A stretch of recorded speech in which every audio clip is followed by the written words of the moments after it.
Shalom saudara-saudara yang dikasihi Tuhan Yesus Kristus. Hari ini Senin 22 Juli 2024. Kita akan merenungkan firman Tuhan dengan tema curhat pada Yesus. Saudara-saudara yang dikasihi Tuhan Yesus, mari kita lebih dulu mempersiapkan hati kita berdoa untuk pembacaan firman Tuhan. Mari kita berdoa.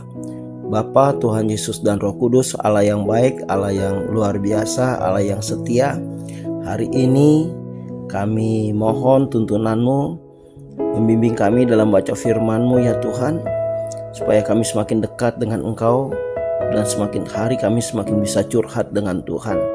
Terima kasih Bapa, di dalam nama Tuhan Yesus kami berdoa, haleluya, amin. Saudara-saudara, pembacaan firman Tuhan hari ini dari Markus 6 ayat 30. Demikian firman Tuhan. Kemudian rasul-rasul itu kembali berkumpul dengan Yesus dan memberitahukan kepadanya semua yang mereka kerjakan dan ajarkan. Jemaat Tuhan, ada pertanyaan pertama, apakah yang dilakukan para murid setelah kembali kepada Yesus dari pelayanannya? Yang kedua, apa yang diberitahukan kepada Yesus dari para murid itu? Saudara-saudara, pada ayat yang ke-7, Yesus memanggil dan mengutus ke-12 murid itu untuk pergi memberitakan Injil. Setelah para murid kembali dengan memberitakan Injil, mereka berkumpul kembali bersama Yesus dan menceritakan semua yang mereka kerjakan dan ajarkan. Namun sebelum para murid berkumpul bersama dengan Yesus, terlebih dahulu para murid Yohanes telah datang kepada Yesus untuk memberitakan peristiwa tentang guru mereka, yaitu Yohanes Pembaptis yang telah mati dipancung lehernya oleh Herodes.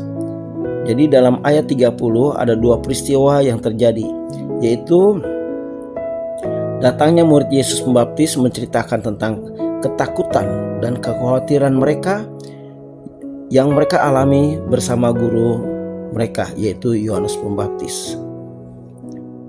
Yang kedua, saudara-saudara, para murid juga datang dan menceritakan tentang tantangan dan keberhasilan yang mereka hadapi.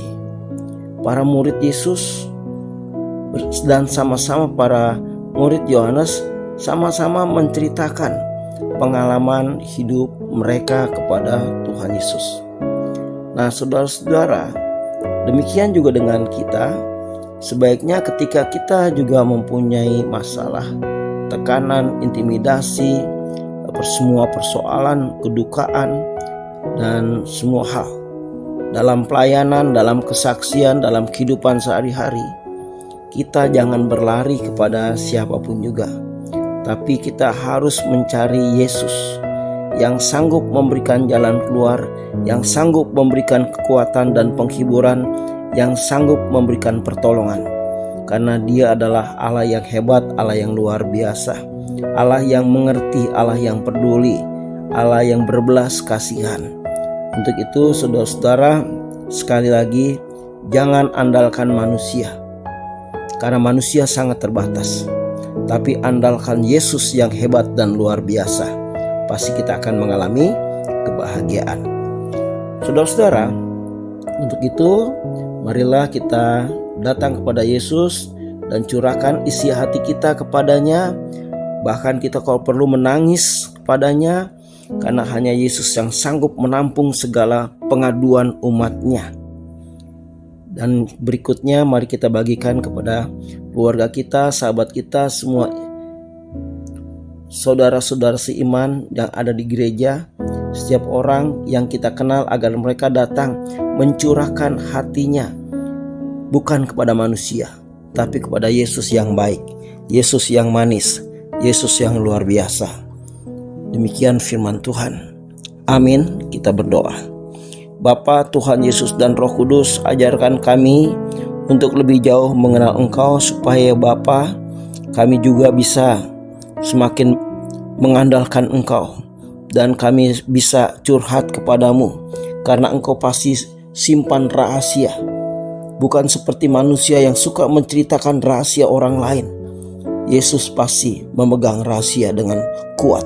Dan bukan hanya memegang rahasia, tetapi Tuhan kami Yesus Kristus sanggup menyelesaikan, sanggup memberikan jalan keluar, sanggup menghiburkan, sanggup memberikan pertolongan.